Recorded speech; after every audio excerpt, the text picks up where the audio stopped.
अगला एक बहुत प्यारा क्वेश्चन है, बहुत इंपॉर्टेंट क्वेश्चन है। देखो, चुंबकीय क्वांटम संख्या का मान संभव है।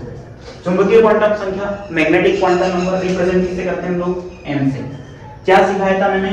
किस पे डिपेंड करती है? l पर डिपेंड करती है। किस पे डिपेंड करती है? l पे। l पे डिपेंड करती है, कहां से कहां तक होती है? अगर l की वैल्यू मुझे गिवन है तो ये होती है -l से लेके +l तक, और उनके बीच में क्या आता है? इंक्लूड हो जाता है यहाँ पे क्या? जीरो यहाँ पे इंक्लूडेड रहता है, ठीक है ना। अब देखो यहाँ पे देखते हैं हम लोग, इसमें -l से दे रखा है, लेकिन यहाँ पे यहाँ पे +l नहीं आया, यहाँ l-2 आ गया, तो ये वाला ऑप्शन तो डिलीट हो गया। यहाँ स्टार्टिंग हो रही है 0 से, l-1 तक जा रहा है, ये वाला ऑप्शन भी क्या हो गया यहाँ पे? डिलीट, ठीक है।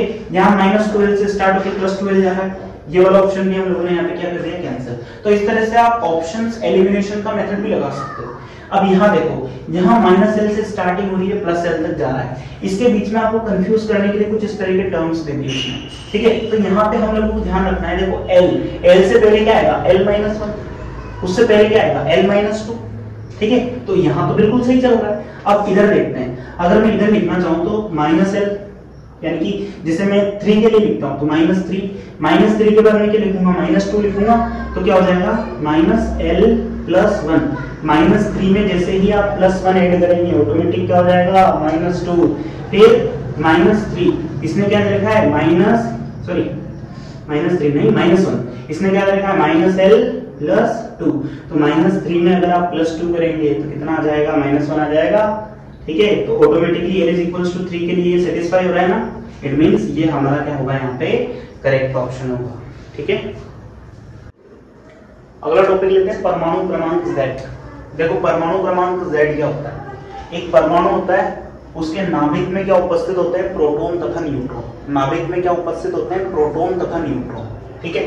तो नाभिक में उपस्थित प्रोटॉनों की जो संख्या होती है ना, जितने प्रोटॉन नाभिक में उपस्थित होते हैं उसकी संख्या को ही हम लोग क्या बोलते हैं? उस तत्व का परमाणु क्रमांक बोल देते हैं। किसी तत्व के नाभिक में, किसी तत्व के एक परमाणु के नाभिक में जितने प्रोटॉन्स प्रेजेंट है, उन नंबर ऑफ प्रोटॉन्स को ही हम लोग क्या बोलते हैं? उसका परमाणु क्रमांक Z बोलते हैं। इसे Z से दर्शाते हैं। जैसे हाइड्रोजन के नाभिक में केवल एक प्रोटॉन होता है, जो इसका परमाणु क्रमांक कितना होता है? 1 होता है। हीलियम के नाभिक में 2 प्रोटॉन होते हैं, इसलिए इसका परमाणु क्रमांक 2 हो जाता है। लिथियम का 3 हो जाता है, बेरिलियम का 4, बोरोन का 5। मैं आपको पूरी टेबल बनवा दूंगा इसकी परमाणु क्रमांक की। एक दिन हम इस पे एक डिटेल्ड सेशन कर लेंगे कि परमाणु क्रमांक किसका कितना होता है, परमाणु द्रव्यमान कितना होता है। इन चीजों के बारे में हम लोग एक अलग से क्लास बना लेंगे। लेकिन अभी आपको सिर्फ इतना समझना है, किसी परमाणु के नाभिक में उपस्थित प्रोटॉनों की जो संख्या होती है उसे क्या कहा जाता है? परमाणु क्रमांक। इसकी खोज किसने की थी? देखो, इसकी खोज की थी, परमाणु क्रमांक के खोजकर्ता कौन थे? परमाणु क्रमांक की खोज की थी हेनरी मोज़ले ने। ध्यान रखना है, परमाणु क्रमांक की खोज किसने की थी? हेनरी मोज़ले ने की थी, ठीक है। एक और टॉपिक हम लोग यहाँ पे लेते हैं, परमाणु द्रव्यमान का। देखो, परमाणु क्रमांक और परमाणु द्रव्यमान पढ़ाने के पीछे रीजन ये है कि हम लोगों को समस्थानिक, समधारिक, सम न्यूट्रॉनिक और सम इलेक्ट्रॉनिक स्पीशीज के बारे में पढ़ना है। तो उससे पहले थोड़ा आइडिया हम परमाणु क्रमांक और परमाणु द्रव्यमान का ले लेते हैं। परमाणु द्रव्यमान क्या होता है? देखो, किसी परमाणु का जो नाभिक होता है ना, नाभिक के अंदर प्रेजेंट होते हैं, क्या बताया मैंने अभी? एक तो न्यूट्रॉन होता है और एक क्या होता है? प्रोटॉन होता है, ठीक है। अगर आप सिर्फ प्रोटॉनों की संख्या देखोगे तो परमाणु क्रमांक बनेगा, लेकिन परमाणु के नाभिक में उपस्थित प्रोटॉन और न्यूट्रॉन की संख्या का अगर आप योग कर दोगे, ठीक है, तो वो क्या बन जाएगी? द्रव्यमान संख्या बन जाएगी, ठीक है। नाभिक में उपस्थित प्रोटॉन तथा न्यूट्रॉन की संख्या का योग यदि हम लोग कर देंगे तो क्या बन जाता है? परमाणु द्रव्यमान बन जाता है। इसे हम लोग ए से प्रदर्शित करते हैं। एक एग्जांपल लेते हैं, सोडियम जो होता है ना, उसके नाभिक में 11 प्रोटॉन होते हैं और 12 क्या होते हैं? न्यूट्रॉन। अब मैंने जब आपको इनके बेसिक पार्टिकल्स के बारे में बताया था, तो आपको यहाँ बताया था कि प्रोटॉन और न्यूट्रॉन जो होते हैं ना, प्रोटॉन क्या होता है? पॉजिटिव चार्ज लिए होता है, और न्यूट्रॉन क्या होता है? 0 चार्ज लिए होता है। ये क्या होता है? न्यूट्रल होता है।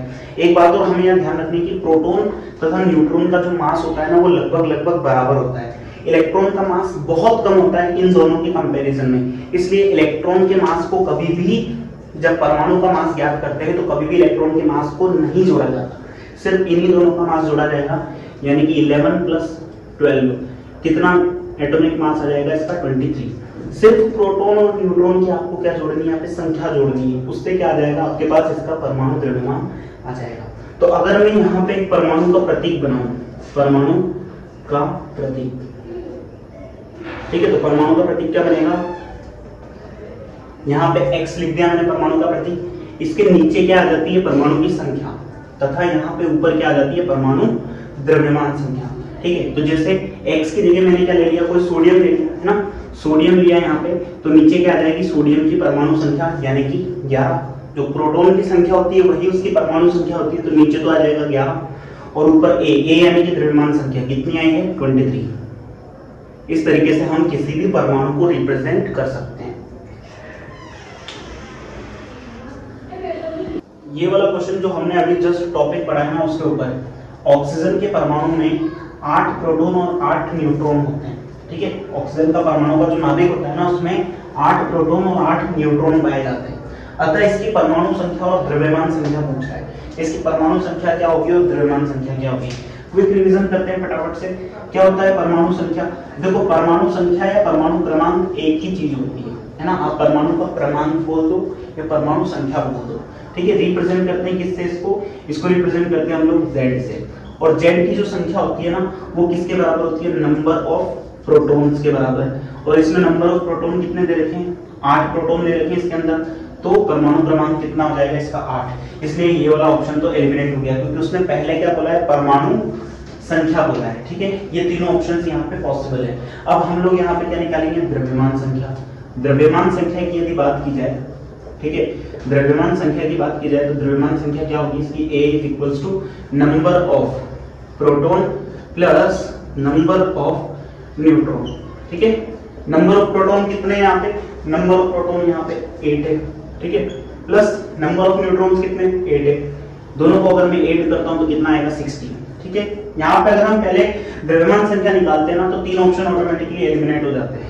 ठीक है, तो यहाँ पे सिर्फ इसमें 16 दिया हुआ है, इसका मतलब सी ऑप्शन यहाँ पे एकदम करेक्ट है। अगला टॉपिक स्टडी करते हैं, यह है समस्थानिकों के बारे में।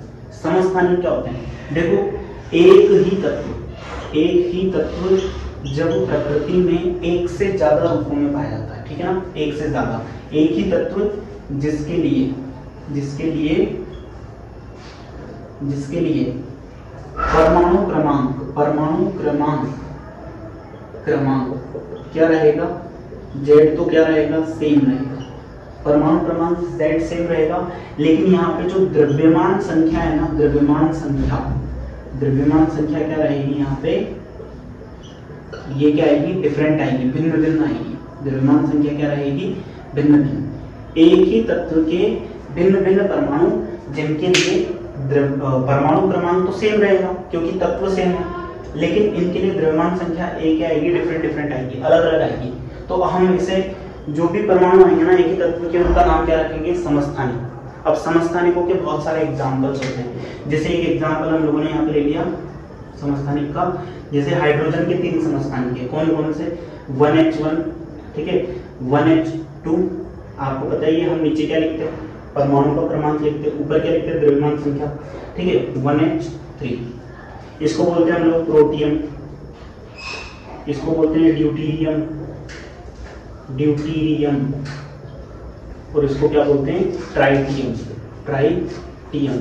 ठीक है, हाइड्रोजन के जो तीनों समस्थानिक है इनके नाम क्या क्या होते हैं, 1H1 का नाम होता है प्रोटियम, 1H2 का नाम क्या होता है, ड्यूटीरियम, और 1H3 का नाम क्या होता है, ट्राइटियम। इसी तरीके से कार्बन के भी 2 समस्थानिक होते हैं। कार्बन के 2 समस्थानिक कौन कौन से होते हैं, 6C12 और एक होता है 6C14। ठीक है, यहाँ पे आप देखोगे तो 6 दोनों का क्या है, परमाणु क्रमांक सेम, लेकिन दोनों की जो द्रव्यमान संख्या है ना वो क्या आ रही है यहाँ पे, डिफरेंट। इसी तरीके से क्लोरीन के भी 2 समस्थानिक होते हैं। क्लोरीन, उसका एटॉमिक नंबर क्या होता है, परमाणु क्रमांक होता है 17, एक का द्रव्यमान कितना होता है, 35 होता है, और एक का द्रव्यमान कितना होता है, 37 होता है। ठीक है, दोनों के लिए परमाणु क्रमांक सेम रहेगा, लेकिन परमाणु द्रव्यमान संख्या क्या आएगी, अलग अलग आएगी। ठीक है, तो ये कुछ एग्जाम्पल्स है जिनको याद कर सकते हैं एग्जाम के पॉइंट ऑफ व्यू से, बहुत इंपॉर्टेंट एग्जाम्पल्स है। नेक्स्ट हम लोग पढ़ेंगे समभारित के बारे में। समभारित में इसका जस्ट अपोजिट हो जाएगा। देखो, इनके परमाणु क्रमांक क्या रहेंगे, डिफरेंट, परमाणु क्रमांक क्या रहेंगे इनके, अलग अलग। ठीक है, क्या लिख देंगे, परमाणु क्रमांक यहाँ पे क्या रहेंगे, भिन्न भिन्न, जबकि अगर हम इसकी द्रव्यमान संख्या देखेंगे, द्रव्यमान संख्या, ठीक है, तो द्रव्यमान संख्या यहाँ पे क्या आने वाली है, द्रव्यमान संख्या दोनों के लिए यहाँ पे क्या आएगी, सेम आएगी। जितने भी आएंगे ना उनके लिए द्रव्यमान संख्या सेम आएगी, परमाणु क्रमांक क्या आएगा, भिन्न भिन्न आएगा। अब देखो कैसे, जैसे अगर हम बात करते हैं यहाँ पे किसकी, कार्बन की, कार्बन का C6C14 जो होता है, ये किसका संभारिक है, नाइट्रोजन का। नाइट्रोजन 7N जो 14 होता है ना, उसका क्या है, ये संभारिक है। कार्बन 614 और नाइट्रोजन 714, ये दोनों क्या होते हैं, इन दोनों में देखो आप परमाणु क्रमांक क्या आ रहा है, डिफरेंट आ रहा है। परमाणु क्रमांक दोनों का डिफरेंट है, इसका 6 है, इसका 7 है, लेकिन अगर मैं द्रव्यमान देखूं ना तो दोनों का क्या आ रहा है, सेम आ रहा है। इट मींस ये दोनों एक दूसरे के क्या है, समस्थानिक है। अब हम पढ़ेंगे सम न्यूट्रॉनिक और सम इलेक्ट्रॉनिक के बारे में। समस्थानिक क्या होते हैं, जिनका परमाणु क्रमांक सेम लेकिन परमाणु भार संख्या या परमाणु द्रव्यमान संख्या डिफरेंट होगी। इसी का जस्ट उल्टा समभारिक, परमाणु क्रमांक डिफरेंट होता है लेकिन परमाणु भार यानी कि द्रव्यमान संख्या जो होती है ना, वो क्या रहती है, वहां पे सेम रहती है। अब हम पढ़ेंगे इसके बारे में, सम न्यूट्रॉनिक के बारे में। सम न्यूट्रॉनिक स्पीशीज क्या होगी, जिनमें न्यूट्रॉनों की संख्या सेम होगी, जिनमें न्यूट्रॉनों की संख्या, न्यूट्रॉनों की संख्या, न्यूट्रॉनों की जो संख्या है वो क्या रहेगी, सेम रहेगी। जब न्यूट्रॉनों की संख्या डिफरेंट स्पीशीज में क्या हो, सेम हो, तो उन्हें हम बोल देंगे आइसोन्यूट्रॉनिक या सम न्यूट्रॉनिक। सम न्यूट्रॉनिक का एग्जांपल क्या है, सोडियम 11 सोडियम 23 होता है ना, ठीक है, एंड 12 मैग्नीशियम कितना होता है, 24 होता है, ठीक है। 11 सोडियम का क्या होता है, परमाणु क्रमांक, 12 मैग्नीशियम का क्या होता है, परमाणु क्रमांक। अगर मैं इन दोनों में न्यूट्रॉनों की संख्या निकालूं तो देखो A बराबर क्या होता है, N प्लस Z, यही होता है न्यूट्रॉनों की संख्या प्लस परमाणु क्रमांक, या प्रोटॉनों की संख्या को क्या बना लेती है, द्रव्यमान संख्या। अगर मुझे न्यूट्रॉनों की संख्या निकालनी है तो मुझे A माइनस क्या करना पड़ेगा, Z, इस Z को इधर लाते हैं, है ना, तो यहाँ पे न्यूट्रॉनों की संख्या कितनी आ जाएगी, 23 माइनस 11 यानी कि कितना, 12। अगर इसमें निकालो तो इसमें कितनी आएगी, N is equals to A minus Z, यानी कि N इज इक्वल्स टू इसमें कितना आ जाएगा, 24 माइनस 12, यानी कि इसमें भी न्यूट्रॉनों की संख्या कितनी आ गई, 12। तो दोनों के अंदर न्यूट्रॉनों की संख्या क्या आ रही है, बराबर बराबर आ रही है। इसका मतलब ये दोनों स्पीशीज कैसी है, सम न्यूट्रॉनिक, आइसो न्यूट्रॉनिक स्पीशीज है। अब आइसो इलेक्ट्रॉनिक स्पीशीज क्या होती है, सम इलेक्ट्रॉनिक स्पीशीज, देखो सम इलेक्ट्रॉनिक स्पीशीज में उदासीन परमाणु भी आ सकता है या फिर कोई आयन भी आ सकता है, पॉजिटिव आयन यानी कि धनावेश, ठीक है, धनायन, या फिर कोई ऋणायन भी आ सकता है। सम न्यूट्रॉनिक आप समझ गए, जिनमें न्यूट्रॉनों की संख्या समान होगी। जैसे अगर इसको देखें और इसको देखें तो दोनों में न्यूट्रॉनों की संख्या क्या आ रही है, बराबर 12 आ रही है। मतलब ये दोनों किसके एग्जांपल है, सम न्यूट्रॉनिक के एग्जांपल है। अब सम इलेक्ट्रॉनिक स्पीशीज क्या होती है, देखो ए से परमाणु या आयन, है ना, ए से परमाणु या आयन जिनमें इलेक्ट्रॉनों की संख्या क्या हो, समान हो, तो उन्हें क्या बोलेंगे, सम न्यूट्रॉनिक स्पीशीज बोलेंगे। अब सम न्यूट्रॉनिक स्पीशीज में परमाणु भी आ सकते हैं, ठीक है, परमाणु भी आ सकते हैं या फिर आयन भी आ सकते हैं।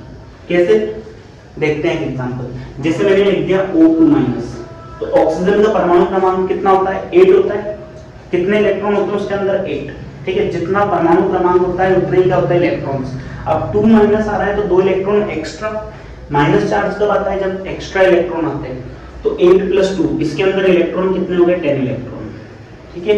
F- देखते हैं, F- फ्लोरीन का परमाणु क्रमांक होता है 9, यहाँ पे एक माइनस लगा हुआ है, इसका मतलब 1 इलेक्ट्रॉन एक्स्ट्रा है, तो इसमें भी इलेक्ट्रॉन कितने हो गए, 10 इलेक्ट्रॉन्स। नियोन के ऊपर कितना चार्ज होता है, 0, ठीक है। इसका परमाणु क्रमांक कितना होता है, 10 होता है, तो इसमें भी कितने, 10 इलेक्ट्रॉन होंगे। फिर सोडियम का परमाणु क्रमांक 11 होता है। प्लस कब आता है, जब ये एक इलेक्ट्रॉन को रिलीज कर देता है, इसका मतलब 11 में से एक गया, तो इसमें भी कितने इलेक्ट्रॉन, 10 इलेक्ट्रॉन। फिर मैग्नीशियम 2+, मैग्नीशियम का परमाणु क्रमांक 12 होता है, यानी कि इसके अंदर 12 इलेक्ट्रॉन, तो 12 इलेक्ट्रॉन में से 2 इलेक्ट्रॉन चले गए, 2 इलेक्ट्रॉन रिलीज हो गए, तो इस पे 2+ आ गया, मतलब इसके अंदर भी कितने, 10 इलेक्ट्रॉन। तो जितनी भी स्पीशीज आ रही है ना, यहाँ से लेके यहाँ तक, इन सारी स्पीशीज के अंदर नंबर ऑफ इलेक्ट्रॉन्स क्या आ रहे हैं, सेम आ रहे हैं। इसका मतलब ये क्या है, सम इलेक्ट्रॉनिक स्पीशीज हैं। अगला क्वेश्चन है सम इलेक्ट्रॉनिक स्पीशीज के ऊपर। यूं पूछ रहा है कि इन दोनों में से कौन सी सम, मतलब इनमें से कौन सी दो ऐसी है जो सम इलेक्ट्रॉनिक स्पीशीज है। सम इलेक्ट्रॉनिक स्पीशीज के बारे में हमको क्या पता है, ऐसे परमाणु या आयन जिनमें इलेक्ट्रॉनों की संख्या क्या होती है, समान होती है, इलेक्ट्रॉनों की संख्या बराबर होती है, तो उन्हें हम क्या बोलते हैं, सम इलेक्ट्रॉनिक स्पीशीज बोलते हैं। अब यहाँ पे हम इलेक्ट्रॉन देखते हैं। फास्फोरस का परमाणु क्रमांक कितना होता है, 15 परमाणु क्रमांक है, तो 15 इसके अंदर क्या होंगे, इलेक्ट्रॉन्स होंगे। क्लोरीन का परमाणु क्रमांक कितना होता है, 17, तो 17 इसके अंदर क्या होंगे, इलेक्ट्रॉन्स होंगे। ठीक है। नाइट्रोजन का परमाणु क्रमांक कितना होता है, 7। अब यहाँ पे 3 माइनस है, इट मीन 7 + 3, इसमें कितने इलेक्ट्रॉन हो जाएंगे, 10 इलेक्ट्रॉन। ठीक है। एल्यूमिनियम का परमाणु क्रमांक होता है 13, 3 इलेक्ट्रॉन जा चुके हैं, इसलिए तो इस पे क्या आया, 3+ आया। इसका मतलब इसमें भी कितने इलेक्ट्रॉन होंगे, 10 इलेक्ट्रॉन। आंसर हमारा ऑलरेडी आ चुका है। आगे हम कैलकुलेट कर लेते हैं। नाइट्रोजन 3 माइनस में एज इट इज 10 इलेक्ट्रॉन होंगे। कैल्शियम की बात करते हैं। कैल्शियम जो होता है ना, उसका परमाणु क्रमांक कितना होता है, 20 होता है। परमाणु क्रमांक तो कितना होता है, 20, लेकिन यहाँ पे 2 इलेक्ट्रॉन जा चुके हैं, तो इसका परमाणु क्रमांक, इसमें इलेक्ट्रॉनों की संख्या कितनी रह जाएगी, 18। 20 में से 2 जा चुके हैं, मतलब इसमें 18 इलेक्ट्रॉन है। सोडियम का परमाणु क्रमांक 11 होता है, 11 इसमें इलेक्ट्रॉन होंगे। न्यूट्रल है, उदासीन है, कोई भी इलेक्ट्रॉन नहीं गया, तो 11 ही इलेक्ट्रॉन माने जाएंगे। मैग्नीशियम में 12 इलेक्ट्रॉन माने जाएंगे, क्योंकि मैग्नीशियम यहाँ पे क्या है, उदासीन है। ठीक है। तो देखो N3- और Al3+ दोनों में इलेक्ट्रॉनों की संख्या क्या आ रही है, बराबर, इसलिए ये कौन सी स्पीशीज हो गई यहाँ पे, सम इलेक्ट्रॉनिक स्पीशीज।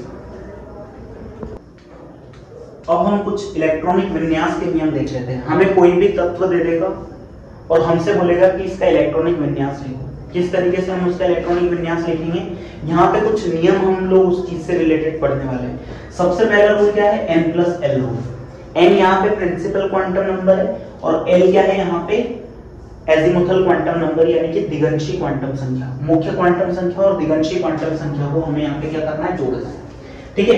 देखो जैसे मैंने यहाँ पे लिखा 1s, है ना, तो यहाँ पे N तो कितना आ गया, 1 आ गया, और S के लिए L की वैल्यू कितनी होती है, 0 होती है, तो इनकी ऊर्जा क्या हो जाएगी, 1 + 0 यानी कि 1। इनकी ऊर्जा कितनी हो जाएगी, 1। ठीक है। अब मैं यहाँ पे 2s के लिए निकालता हूँ। 2s के लिए n कितना हो गया, 2, और s के लिए l कितना होता है, 0 होता है। ठीक है। तो यहाँ पे n+l कितना हो गया, 2 + 0 यानी कि 2 हो गया। फिर मैं 2p के लिए निकालता हूँ। 2p के लिए क्या हो जाएगा, ये 2 + p की वैल्यू, p के लिए l की वैल्यू कितनी होती है, 1, तो यहाँ पे 3 आ जाएगा। फिर 3s के लिए 3 + 0 यानी कि 3। एक बार अगर आपके माइंड में ये सेट हो गया कि s के लिए l की वैल्यू 0 होती है, p के लिए l की वैल्यू 1 होती है, d के लिए l की वैल्यू 2 होती है, f के लिए l की वैल्यू क्या होती है, 3 होती है, तो आप इजीली ये इलेक्ट्रॉनिक कॉन्फ़िगरेशन लिखना सीख जाओगे। ठीक है। इसके बाद 3p के लिए 3 + 1 यानी कि 4 हो जाएगा। फिर 3d के लिए 3 + 2 यानी कि कितना, 5 हो जाएगा। फिर 4s के लिए 4 + 0 का मतलब इसके लिए कितना आ जाएगा, 4 आ जाएगा।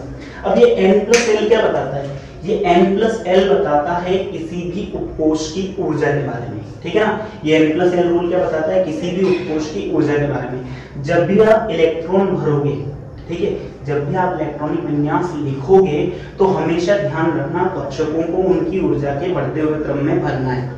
ठीक है ना, उपकोषों को ऊर्जा के बढ़ते हुए क्रम में हमें भरना होता है। जैसे इसके लिए ऊर्जा 1 है, इसके लिए 2 आ गई, इसके लिए 3 आ गई।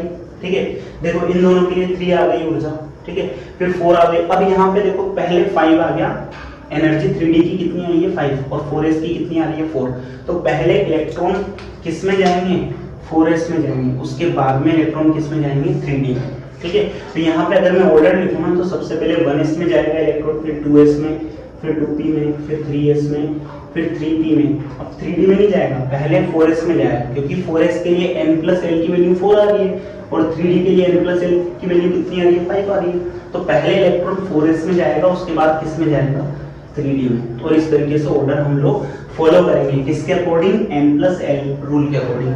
रूल क्या है, कक्षकों को या यहाँ पे इस सेंस में देखें तो उपकोषों को उनकी ऊर्जा के बढ़ते हुए क्रम में भरा जाता है। ऊर्जा निकालने के लिए हम क्या लगाते हैं, principal quantum number plus azimuthal quantum number. अगला जो नियम है ये है ऑफ बाउ प्रिंसिपल। ठीक है, इलेक्ट्रॉनिक विन्यास बढ़ने के लिए इंपॉर्टेंट है। जो हमारा n+l रूल है ना, n+l रूल से ही क्या आता है, ऑफबाउ नियम आता है। ऑफबाउ किसी साइंटिस्ट का नाम नहीं है, एक जर्मन भाषा का शब्द है, ठीक है, जिसका मतलब क्या होता है, कंस्ट्रक्ट करना या निर्माण करना, किसी चीज को बनाना, ठीक है, निर्माण करना। ऑफबाउ शब्द का क्या अर्थ होता है, किसी चीज का निर्माण करना। अब यहाँ पे देखो, अगर आप 1s की ऊर्जा निकालोगे n+l रूल से, तो 1 तो यहाँ पे n है और s के लिए l कितना होता है 0, तो n+l रूल से इसकी एनर्जी कितनी आ गई 1, इसकी एनर्जी n+l रूल से 2 + 0 यानी कि 2। अभी मैंने n+l रूल पढ़ाया पीछे, इसकी एनर्जी 2 + 1 यानी कि 3, फिर इसकी एनर्जी 3 + 0 यानी कि 3, फिर 3 + 1 यानी कि 4, फिर 3 + 2 यानी कि 5। ऐसे एनर्जी इनकी क्या हो रही है, इंक्रीज हो रही है। तो देखो सबसे पहले इलेक्ट्रॉन कहाँ गया 1s में, 1s में जाने के बाद में इलेक्ट्रॉन कहाँ जा रहा है, 2s में जा रहा है, 2s के बाद में इलेक्ट्रॉन कहाँ जा रहा है, 2p में जा रहा है, 2p में जाने के बाद इलेक्ट्रॉन 3s में, 3s के बाद में 3p में गया। और अब देखो 3d की एनर्जी भी 5 है, सॉरी 3p की एनर्जी भी 5 है और 4s की एनर्जी भी 5 है। तो मैंने यहाँ पे पहले इलेक्ट्रॉन किसमें भरा, 3p में, क्योंकि उसके लिए n की वैल्यू कितनी है 3 यानी कि कम है, और यहाँ पे कितनी है 4 है। इट मींस इलेक्ट्रॉन कहाँ जाएगा 3p में, और 3p के बाद में किसमें चला जाएगा 4s में, क्योंकि 4s की एनर्जी 4 है, जबकि 3d की एनर्जी अगर अपन काउंट करेंगे ना 3 + 2 यानी कि कितनी आएगी 5 आएगी। तो इट मींस यहाँ पे पहले इलेक्ट्रॉन किसमें जाएगा 3d में, और 3d के बाद में किसमें जाएगा 4p में, 4p के बाद ये 5s में जाएगा, 5s के बाद में ये 4d, 4d के बाद में ये इस तरीके से यहाँ पे चलता जाएगा। तो आप क्या करो यहाँ पे n+l रूल लगाओ, n+l rule is the best rule for electronic configuration, ठीक है। तो यहाँ पे देखते हैं n+l रूल को, 1s से ज्यादा एनर्जी किसकी 2s, फिर 2p, फिर 3s, फिर 3p, फिर 3d नहीं आएगा, कौन आएगा पहले 4s आएगा, 4s के बाद में 3d, ठीक है, 3d के बाद में कौन आएगा, फिर 3d के बाद में 4p, 4p के बाद में 5s, 5s के बाद में 4d हो जाएगा, 4d के बाद में कौन आ जाएगा 5p, 5p के बाद में हो जाएगा 6s, और 6s के बाद में कौन हो जाएगा यहाँ पे 4f, 4f के बाद में 5d, 5d के बाद में 6p, और लास्ट में क्या हो जाएगा 7s। इतना याद रखना है आपको, ठीक है। ऑफबाउ का जो ये डायग्राम है इसको कंस्ट्रक्ट करना बड़ा इजी है। आप भले इसको नहीं भी बनाओ ना, तो भी ये ध्यान रखो कि यहाँ पे आपको 1 + 0 करना है, यानी कि सबसे कम एनर्जी इसकी, सबसे पहला इलेक्ट्रॉन इसी में जाएगा, ठीक है। फिर इसमें 2 इलेक्ट्रॉन भर जाएंगे, उसके बाद 2 इलेक्ट्रॉन इसमें, फिर यहाँ पे p में कितने डिब्बे होते हैं, 3 कक्षक होते हैं। तो जब 3 कक्षक में मैक्सिमम कितने इलेक्ट्रॉन आ सकते हैं 6, एक कक्षक में मैक्सिमम 2 इलेक्ट्रॉन आ सकते हैं। यहाँ पे भी ऐसे, यहाँ पे भी ऐसे, s में केवल एक ही कक्षक होता है, ठीक है, तो s में केवल 2 इलेक्ट्रॉन आ सकते हैं, लेकिन p में क्या होते हैं 3 कक्षक होते हैं, और एक कक्षक में हम 2 इलेक्ट्रॉन भर सकते हैं। तो 3 × 2 कितना हो गया 6। तो जब 6 इलेक्ट्रॉन 2p में कंप्लीट हो जाएंगे ना, उसके बाद अगला इलेक्ट्रॉन कहाँ जाएगा 3s में, और इसी तरीके से इलेक्ट्रॉन हम लोग आगे बढ़ते चलेंगे। मैं कुछ इलेक्ट्रॉनिक कॉन्फ़िगरेशन आपको यहाँ पे समझा रहा हूँ। उससे पहले एक तो आपको क्या ध्यान रखना है, पाउली का अपवर्जन का सिद्धांत। पाउली का अपवर्जन सिद्धांत क्या कहता है, एक कक्षक में मैक्सिमम 2 इलेक्ट्रॉन रह सकते हैं, वो भी तब जब दोनों के चक्रण यानी कि घूमने की जो दिशा है ना वो क्या हो, विपरीत हो। एक क्लॉकवाइज डायरेक्शन में जा रहा है और दूसरा एंटी क्लॉकवाइज डायरेक्शन में जा रहा है, यानी कि एक के लिए स्पिन क्वांटम नंबर +½ होगा और दूसरे के लिए स्पिन क्वांटम नंबर क्या होगा -½ होगा। अब यहाँ पे नेक्स्ट रूल है हुंड का अधिकतम बहुपता का नियम, यानी कि मैक्सिमम मल्टीप्लिसिटी रूल। अब ये रूल क्या कहता है, देखो मान लीजिए हमें एक उपकोष दे रखा है, कौन सा पी उपकोष। पी उपकोष के अंदर ये 3 डिब्बे हैं, इन 3 डिब्बों को हम क्या बोलते हैं, पहले भी सिखाया मैंने, कक्षक बोलते हैं। क्या बोलते हैं, कक्षक। एक डिब्बा क्या होता है, ये कक्षक होता है, ठीक है। और ये पूरा जो है ना ये क्या है, पी उपकोष। अब मेरे को पी उपकोष में बोला है कि 5 इलेक्ट्रॉन भरो, कितने 5 इलेक्ट्रॉन, हमको 5 इलेक्ट्रॉन भरने हैं किसके अंदर, पी उपकोष के अंदर। तो हम इलेक्ट्रॉन कैसे भरेंगे, पहले एक इलेक्ट्रॉन जाएगा तीनों कक्षकों के अंदर, ठीक है। तीनों क्या है, समान ऊर्जा के कक्षक है, इसलिए तीनों कक्षकों में पहले क्या जाएगा, एक इलेक्ट्रॉन। फिर उसके बाद 3 इलेक्ट्रॉन चलेगा, है ना। अब 2 इलेक्ट्रॉन और बच रहे हैं, तो आपको पेयरिंग स्टार्ट करनी है कौन से कक्षक से, पहले कक्षक से, ठीक है। किसी भी उपकोष के विभिन्न कक्षकों में जब हम इलेक्ट्रॉन भरते हैं, किसी भी उपकोष के विभिन्न कक्षकों में, किसी भी उपकोष के विभिन्न कक्षकों में जब हम इलेक्ट्रॉन भरते हैं तो पहले एक एक इलेक्ट्रॉन सारे कक्षकों में भरते हैं, ठीक है। उसके बाद जो बचे हुए इलेक्ट्रॉन होते हैं ना, उनकी पेयरिंग स्टार्ट करते हैं, युग्मन प्रारंभ करते हैं पुनः प्रारंभिक कक्षक से, पहले कक्षक से, ठीक है ना। अगर यहाँ पे बोल देता है मैं से कि 4 इलेक्ट्रॉन भरने हैं, ठीक है, तो ये इलेक्ट्रॉनिक कॉन्फ़िगरेशन यही खत्म हो जाता। अगर मुझसे बोलता है कि 6 इलेक्ट्रॉन भरने हैं, तो ये इलेक्ट्रॉनिक कॉन्फ़िगरेशन पूरा हो जाता। इसके बाद जो अगला इलेक्ट्रॉन जाता ना, वो अगले उपकोष के अंदर जाता, ठीक है। तो ये यहाँ पे सीखने को मिला है कि पहले एक एक इलेक्ट्रॉन सारे कक्षकों में भरो, उसके बाद में जो इलेक्ट्रॉन बचे हैं ना, उनकी क्या करवा दो आप, पेयरिंग करवा दो। इसमें हमने एक और रूल याद रखा, कौन सा, पाउली का अपवर्जन रूल। भाई पहला इलेक्ट्रॉन अगर क्लॉकवाइज डायरेक्शन में जा रहा है ना, तो दूसरा देखो ऑटोमेटिकली कौन से, एंटी क्लॉकवाइज डायरेक्शन में जा रहा है। यानी कि एक कक्षक में मैक्सिमम 2 इलेक्ट्रॉन ले सकते हैं, और वो भी तब जब उनके चक्रण क्या हो, ऑपोजिट डायरेक्शन में हो। नेक्स्ट क्वेश्चन, सोडियम का इलेक्ट्रॉनिक विन्यास पूछा है हमसे। सोडियम का इलेक्ट्रॉनिक विन्यास क्या होगा? अब आप यहाँ पे लिखने की कोशिश करो, क्योंकि अगर आप लिखने की कोशिश करोगे ना तो आप सीखोगे। ऑप्शंस को मत देखो, खुद से लिखने की कोशिश करो। मैंने क्या सिखाया है, सबसे पहले हम लोगों को क्या देखना है, परमाणु क्रमांक। परमाणु क्रमांक क्या होता है, Z। और ध्यान रखना, किसी उदासीन परमाणु में जितने नंबर ऑफ प्रोटॉन होते हैं ना, उतने ही क्या होते हैं, इलेक्ट्रॉन होते हैं। तो इसके अंदर अगर 11 प्रोटॉन है तो 11 ही इसके अंदर क्या होंगे, इलेक्ट्रॉन्स होंगे।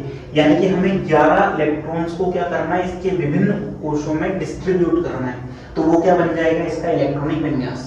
11 इलेक्ट्रॉनों को इसके विभिन्न कक्षकों में क्या करेंगे, डिस्ट्रीब्यूट करेंगे, क्या बन जाएगा, इसका इलेक्ट्रॉनिक विन्यास बन जाएगा। ठीक है, कैसे देखते हैं।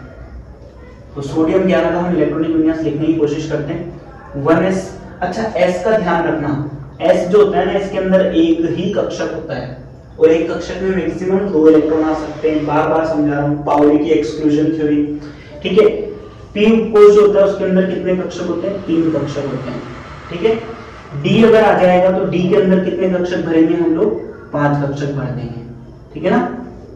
f के अंदर इसी तरीके से 7 होते हैं, 1 3 5 7। आपको क्या याद रखना है, यहाँ पे विषम संख्या याद रखनी, s में 1, p में 3, d में 5, f में 7, ठीक है। अब हम यहाँ पे देखो 1s में कितना डिब्बा होगा, एक ही डिब्बा होगा, यानी कि एक ही कक्षक होगा। एक कक्षक में मैक्सिमम 2 इलेक्ट्रॉन आ सकते हैं, तो हम 1s2 भर देते हैं, ठीक है। 1s के बाद देखो यहाँ पे 1 आ रहा है ना, 1 का मतलब इसमें सिर्फ क्या आएगा, s आएगा। अब यहाँ आगे देखो, यहाँ 2 आ रहा है, तो 2 में s भी आएगा और 2 में p भी आएगा, यानी कि इसमें 2 कोश आएंगे, ठीक है। 2s में कितने इलेक्ट्रॉन आ जाएंगे, भाई ये भी s है तो ये भी s ही, तो इसके अंदर भी कितने इलेक्ट्रॉन आएंगे, 2 आएंगे। अब 2p आ गया, 2p, p में कितने ऑर्बिटल्स होते हैं, कितने कक्षक होते हैं, 3 होते हैं ना। 3 कक्षकों में कितने मैक्सिमम इलेक्ट्रॉन कर सकता हूँ, 6, तो ये 6 बन गई। अब पहले काउंट कर लो, 2 2 4 और 6, 10 हो गए। एक इलेक्ट्रॉन और बचा है। इसके बाद इलेक्ट्रॉन किस में जाता है, 3s में एक ही इलेक्ट्रॉन बचा है ना, तो अब अंत में हम लोग केवल एक इलेक्ट्रॉन भरेंगे, यानी कि इसका इलेक्ट्रॉनिक कॉन्फ़िगरेशन क्या आ जाएगा, 20 द करेक्ट आंसर ही है, ठीक है। यहाँ पे हम लोगों ने इसका इलेक्ट्रॉनिक कॉन्फ़िगरेशन लिखा हो, क्या आंसर आया, नहीं, ठीक है। इस तरीके से आप किसी का भी इलेक्ट्रॉनिक कॉन्फ़िगरेशन भर सकते हो। ये जो ऑर्डर लिखोगे ना आप, ये लिखोगे m+n रूल से। तो देखो एक क्वेश्चन के अंदर बहुत सारे क्वेश्चन हो गए, ठीक है ना। एक क्वेश्चन के अंदर हम बहुत सारे यहाँ पे क्वेश्चन तैयार करेंगे। हमें क्या करना है, यहाँ पे सबके इलेक्ट्रॉनिक विन्यास लिखना है।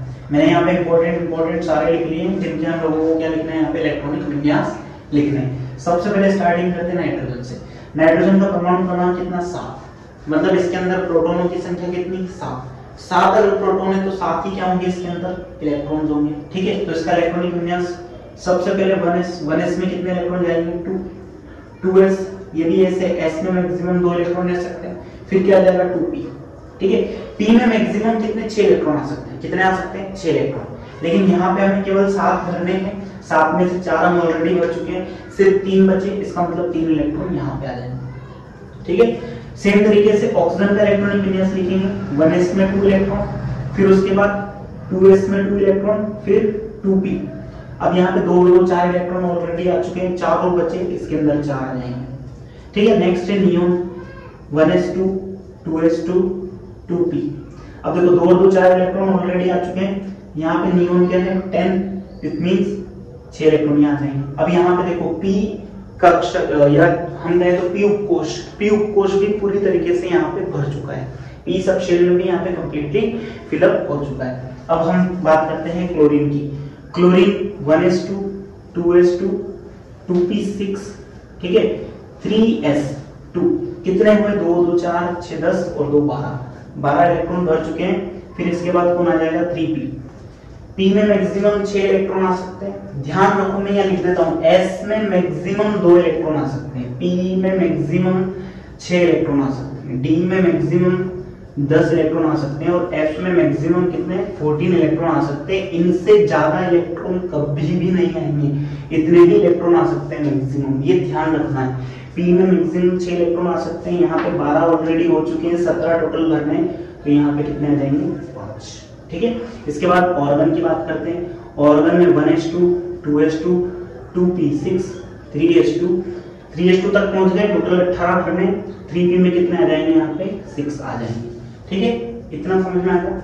अब अपन बात करते हैं कैल्शियम की। कैल्शियम की बात करते हैं 1s2 2s2 2p6 3s2 3p6 हम लोग 18 तक तो पहुंच चुके हैं, 18 तक तो यहीं पे पहुंच गए हम लोग। अब इसके बाद हमको यहाँ पे देखो हमारे पास चॉइस क्या है कि या तो हम 3d भरे या फिर 4s भरे। 3d की अगर एनर्जी कैलकुलेट करोगे आप तो 3 + 2 कितनी आएगी 5 आएगी ठीक है। 4s की अगर आप एनर्जी कैलकुलेट करोगे तो 4 + 0 कितनी आएगी 4 आएगी। तो एनर्जी कम किसकी आएगी 4s की आएगी, तो पहले किसमें इलेक्ट्रॉन जाएगा 4s में। इलेक्ट्रॉन हमेशा पहले कम ऊर्जा वाले कक्षक में जाता है, उसके बाद ज्यादा ऊर्जा वाले कक्षक में जाता है। तो 4s की एनर्जी यहाँ पे कम आ रही है ना, इट मींस ये दोनों इलेक्ट्रॉन किसमें चले जाएंगे 4s में ठीक है। अगर इसके बाद भी इलेक्ट्रॉन बचते तो वो किसमें जाते 3d में जाते ठीक है। जैसे हम लोग यहाँ पे एग्जांपल देखते हैं स्कैंडियम का, यहाँ पे 20 था, यहाँ पे 21 हो गया। तो स्कैंडियम का जब मैं इलेक्ट्रॉनिक विन्यास लिखूंगा ना तो वही लिखूंगा 1s2 2s2 2p6 3s2 3p6। अच्छा ये यहाँ तक का इलेक्ट्रॉनिक विन्यास किसका है, यहाँ तक का इलेक्ट्रॉनिक विन्यास जो है ये ऑर्गन का है। तो कई बार हम इसको ऑर्गन लिख देते हैं, इस पूरे विन्यास की जगह क्या लगा देते हैं ऐसे ऑर्गन लिख देते हैं ब्रैकेट के अंदर ठीक है। ये पूरा विन्यास नहीं लिख के हम लोग कई बार इसको डायरेक्ट ऑर्गन का विन्यास लिख देते हैं। इसके बाद 4s में कितने इलेक्ट्रॉन जाएंगे 2 इलेक्ट्रॉन, क्योंकि 4s की एनर्जी कम होती है। फिर उसके बाद में यहाँ पे 3d आएगा और 3d में कितना 1 इलेक्ट्रॉन जाएगा ठीक है। और अगर हम लोग यहाँ पे टाइटेनियम की बात करें, देखो इतने इलेक्ट्रॉनिक विन्यास को मैं बार बार रिपीट नहीं करूंगा, इसकी जगह हम लोग क्या लिख देंगे कि ऑर्गन का विन्यास आ चुका है। फिर इसके बाद में 4s में कितने 2 इलेक्ट्रॉन, अब यहाँ पे 2 इलेक्ट्रॉन और बच रहे हैं तो वो किसमें चले जाएंगे 3d में। 3d में यहाँ पे कितने इलेक्ट्रॉन आ जाएंगे 2। अब मैं इस पे और इस पे क्या लगाने वाला हूँ स्टार मार्क। ये बहुत इंपॉर्टेंट है एग्जाम के हिसाब से भी, लेबर असिस्टेंट के एग्जाम के हिसाब से भी, ये दोनों एग्जाम्पल्स बहुत ज्यादा इंपॉर्टेंट है। कैसे देखो यहाँ पे क्या ऑर्गन तक तो सेम रहेगा भाई, ऑर्गन तक ये वाला तो सेम है 3s2 3p6 तक तो सेम ठीक है। फिर इसके बाद 4s में 2 और 3d में कितना 4 आना चाहिए, ऐसे ही होना चाहिए ना 4s में 2 इलेक्ट्रॉन्स। चलो मैं पूरा लिख देता हूँ इसके लिए ऐसे देखो 1s2 2s2 2p6 10 हो गए, 3s2 3p6 18 हो गए। इसके बाद 4s2 ठीक है 20 हो गए। और ये 3d के अंदर कितना होना चाहिए 4 होना चाहिए ठीक है। 3d के अंदर यहाँ पे कितना आना चाहिए 4 आना चाहिए ठीक है। लेकिन इसके अंदर 4 नहीं होता है, 4s में 1 होता है और 3d में कितना हो जाता है 5। कितना हो जाता है 5। एक इलेक्ट्रॉन यहाँ पे जंप कर जाता है किसमें 3d में ठीक है, यानी कि नीचे आ जाता है, जंप कर जाता है मतलब थर्ड शेल के अंदर पहुंच जाता है, यानी कि 3d में पहुंच जाता है। क्यों पहुंच जाता है, क्योंकि देखो d ऑर्बिटल अगर मैं बनाऊं तो कुछ इस तरह का बनेगा ठीक है, इसी तरह का बनेगा d ऑर्बिटल ठीक है। अगर इसमें 4 इलेक्ट्रॉन रहेंगे तो ये कुछ ऐसा होगा। लेकिन अगर एक इलेक्ट्रॉन s से यहां जंप करके 3d5 बना ले, क्या बना ले 3d5 ठीक है, तो इसके अंदर क्या आ जाती है सममिति आ जाती है, सिमेट्री आ जाती है। क्या आ गई यहाँ पे सममिति यानी कि सिमेट्री। ये पूरा ऑर्बिटल क्या हो गया सिमेट्रिक हो गया, एक जैसा हो गया ठीक है। ये पूरा का पूरा जो उपकोष है एक जैसा हो गया। और ऐसे जो उपकोष होते हैं ना इनका स्थायित्व क्या होता है ज्यादा होता है, बहुत स्थायी होते हैं, ये स्थायित्व ज्यादा होता है। इस कारण से इसमें 4s2 3d4 नहीं होता, क्या होता है 4s1 3d5 ऐसा ही एक एग्जांपल हम कॉपर का लेते हैं। यहाँ पे क्या होता है देखो 1s2 2s2 2p6 3s2 3p6 18 हुए। 18 के बाद में 4s2 यानी कि कितना हो गया यहाँ पे 20 हो गए। और उसके बाद 3d में कितना होना चाहिए 9, क्योंकि कॉपर क्या होता है 29 होता है। लेकिन यहाँ पे भी सेम चीज है, यहाँ पे भी एक इलेक्ट्रॉन यहाँ से उठ के कहाँ चला जाता है इस 3d में, यानी कि यहाँ पे क्या बना देता है 10 बना देता है।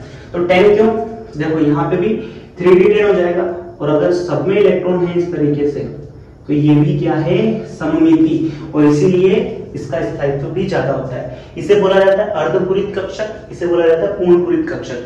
अर्धपूरित और पूर्ण पूरित कक्षकों के अंदर सममिति पाई जाती है, इस कारण से इनका स्थायित्व ज्यादा होता है। और यही कारण है कि हमें क्रोमियम में और कॉपर में क्या मिलता है, अपवाद मिलता है, किसका, इलेक्ट्रॉनिक कॉन्फ़िगरेशन का। जिंक की बात करें तो जिंक का तो यही आ जाएगा 1s2 2s2 2p6 3s2 3p6। इसके बाद 4s में 2 इलेक्ट्रॉन रहेंगे और 3d में कितने 10 इलेक्ट्रॉन ऑलरेडी भर चुके हैं। ठीक है, तो यहाँ पे ये कुछ इंपॉर्टेंट इलेक्ट्रॉनिक कॉन्फ़िगरेशन है जिनके सहारे आप 30 तक के इलेक्ट्रॉनिक कॉन्फ़िगरेशन तो बड़े इजीली लिख सकते हो। इसके बाद जब हम s ब्लॉक और p ब्लॉक के एलिमेंट्स के बारे में पढ़ेंगे, sp ब्लॉक वाले जो s और p ब्लॉक वाला जो हमारा चैप्टर है, जब हम उस चैप्टर को पढ़ेंगे तो वहां पे भी हम काफी सारे दूसरे एलिमेंट्स के इलेक्ट्रॉनिक कॉन्फ़िगरेशन को समझेंगे। अब हम विभिन्न कक्षकों की आकृति देखेंगे, s कक्षक, p कक्षक, d कक्षक, इन कक्षकों की हम यहाँ पे आकृति देखेंगे। आकृति निकालने से पहले हम लोग एक चीज समझ लेते हैं, नोडल सतह या नोड क्या होता है। ठीक है, नोड क्या होता है, देखो अगर हम कक्षक की बात करें तो कक्षक एक ऐसी जगह है जहां पे इलेक्ट्रॉन के पाए जाने की प्रायिकता क्या है, सर्वाधिक है ना। यहाँ पे आपको इलेक्ट्रॉन की जो डेंसिटी है ना, इलेक्ट्रॉन डेंसिटी वो क्या मिलेगी, यहाँ पे आपको मैक्सिमम मिलेगी। ठीक है, इलेक्ट्रॉन के पाए जाने की जो संभावना है, जहां पे इलेक्ट्रॉन घनत्व अधिकतम होता है, जहां पे इलेक्ट्रॉन के पाए जाने की संभावना अधिकतम होती है, उसे कहा जाता है कक्षक। ठीक है, और जहां पे इलेक्ट्रॉन के पाए जाने की संभावना क्या हो, जीरो, क्या हो, संभावना शून्य हो, क्या हो, शून्य या जीरो हो। ठीक है, तो ऐसी जो जगह होती है ना पूरे परमाणु के अंदर, उसे क्या कहा जाता है, उसे कहा जाता है नोड। क्या कहा जाता है, नोड कहा जाता है।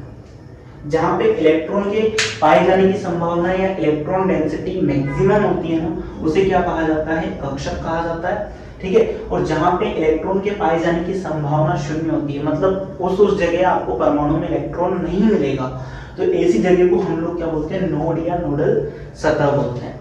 ठीक है, नोड भी दो तरह के आते हैं। देखो एक नोड तो आता है आपका त्रिज्यीय नोड, क्या आता है, त्रिज्यीय नोड। ठीक है, त्रिज्यीय नोड जिसे बोला जाता है रेडियल नोड, क्या कहा जाता है इसको, रेडियल नोड भी कहा जाता है। एक आता है आपका क्या, कोणीय नोड। कोणीय नोड को क्या कहा जाता है इंग्लिश में, इसको बोलते हैं एंगुलर नोड। क्या बोलते हैं इसको, एंगुलर नोड। ठीक है, अगर आपको बोला जाए कि किसी विशेष परमाणु के अंदर त्रिज्यीय नोड की संख्या ज्ञात करो, तो क्या फॉर्मूला लगाओगे, n-l-1, यानी कि मुख्य क्वांटम संख्या माइनस एजीमुथल क्वांटम नंबर -1। ठीक है, एंगुलर नोड की संख्या कितनी होती है, l के बराबर होती है। और यदि आपसे पूछा जाए कि टोटल नोड कितने होंगे, टोटल नोड निकालने के लिए आप क्या करोगे, रेडियल नोड और एंगुलर नोड को सम कर दोगे, है ना।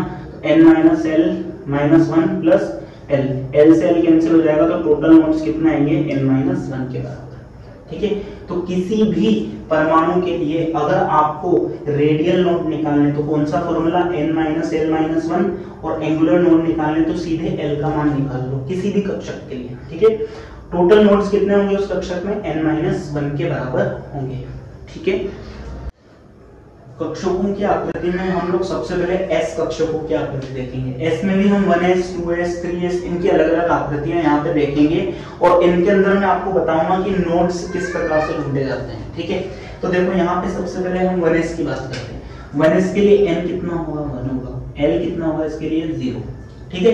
तो यदि मैं बात करूं इसमें एंगुलर नोड्स की, तो एंगुलर नोड्स कितने होंगे यहाँ पे, एंगुलर नोड्स होंगे यहाँ पे L के बराबर, और L कितना है 0, तो इसमें एंगुलर नोड कितना 0। यदि मैं रेडियल नोड निकालूं तो रेडियल नोड कितना होता है n - l - 1, ठीक है।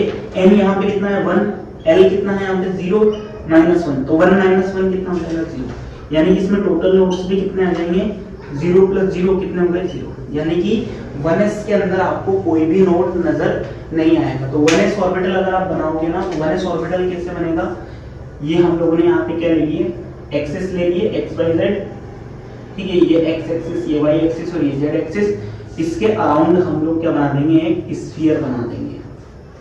सर्कल नहीं है ये क्या है, स्फीयर है, क्या है स्फीयर, और इस पूरे स्फीयर के अंदर हमको इलेक्ट्रॉन की डेंसिटी मिलेगी। ये क्या है, इलेक्ट्रॉन की डेंसिटी है, क्या है, इलेक्ट्रॉन की डेंसिटी, ठीक है। ये कौन सा कक्षक हो गया, 1s कक्षक। 1s कक्षक के अंदर कोई नोड प्रेजेंट नहीं होगा, एक स्फीयर बनेगा। स्फीयर मतलब फुटबॉल जैसा शेप, ठीक है, किसके अराउंड, तीनों एक्सिस के अराउंड, ठीक है। इस पूरे स्फीयर के अंदर हमको इलेक्ट्रॉन की डेंसिटी मिलेगी। अब हम बात करते हैं यहाँ पे 2s के बारे में। 2s कक्षक में बना के दिखाता हूँ, यहाँ पे 2s कक्षक को लेते हैं। इसके लिए n कितना होगा 2 होगा, l कितना होगा l, तो s के लिए क्या होता है, फिक्स होता है 0, ठीक है। जब भी आपको s नजर आए ना, सीधे सीधे l क्या लिख दो आप, 0 लिख दो, ठीक है। अब यहाँ पे हम पहले एंगुलर नोड निकालते हैं, तो एंगुलर नोड कितना है 0। देखो यहाँ कोई एंगुलर नोड नजर आ रहा है क्या, स्फीयर के अंदर कौन सा एंगल, ठीक है, स्फीयर के अंदर कोई भी एंगुलर नोड प्रेजेंट नहीं होता। अब यहाँ पे हम रेडियल नोड निकालते हैं।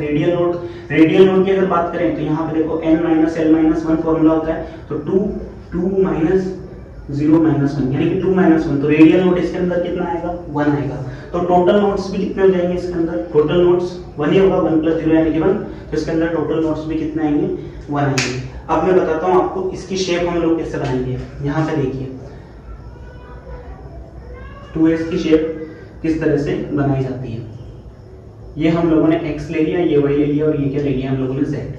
2s के अंदर सबसे पहले एक स्फीयर होगा, जिसके अंदर आपको भर भर के इलेक्ट्रॉन डेंसिटी मिलेगी, बहुत सारी इलेक्ट्रॉन डेंसिटी मिलेगी, ठीक है।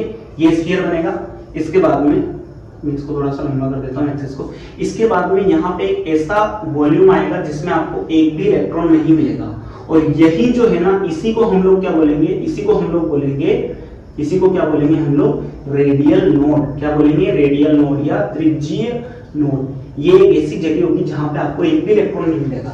फिर इसके बाद में 2s है ना ये, तो इसके बाद में एक और आपको स्फीयर मिलेगा खोखला, जिसके अंदर आपको इलेक्ट्रॉन की डेंसिटी यहाँ पे वापस से मिलना स्टार्ट हो जाएगी। यहाँ पे वापस से आपको क्या मिल जाएगा, इलेक्ट्रॉन डेंसिटी, ठीक है। मैं अलग कलर से इसको शो कर देता हूँ कि यहाँ जो ये रेडियल नोड है ना, हम थोड़ा सा अलग कलर से इसको शो कर देते हैं।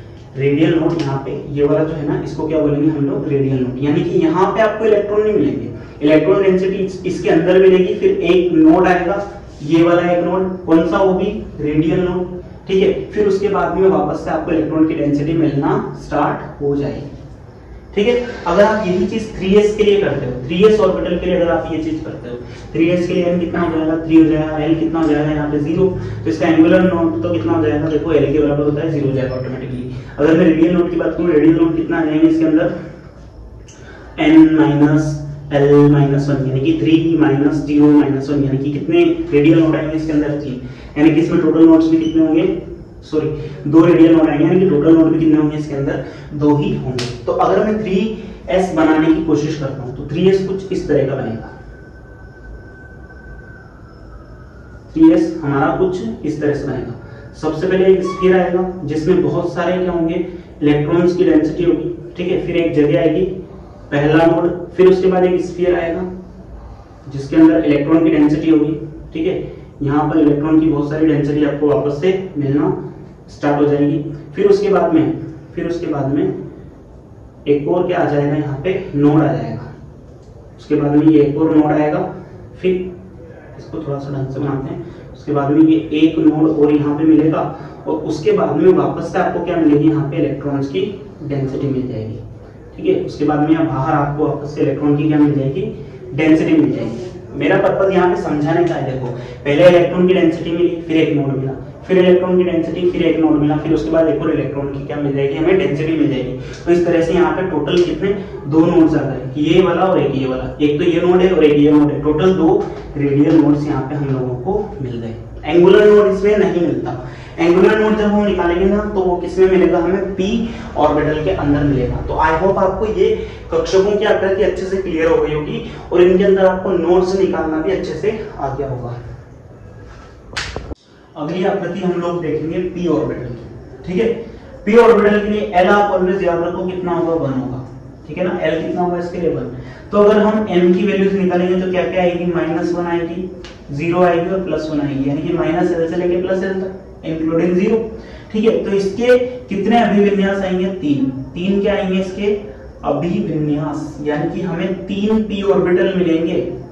हमें क्या मिलेंगे, 3 p ऑर्बिटल मिलेंगे किसी भी p उपकोष के लिए, ठीक है। अगर हम लोग बात करें 2p की, है ना, 2p की अगर बात करते हैं तो 2p के लिए n कितना है, यहाँ पे 2 है ना, p कितना है यहाँ पे, सॉरी l कितना होगा p के लिए यहाँ पे 1 होगा। तो इसके अंदर एक क्या आएगा, एंगुलर नोड आएगा, ठीक है। क्या आएगा, एक एंगुलर नोड आएगा।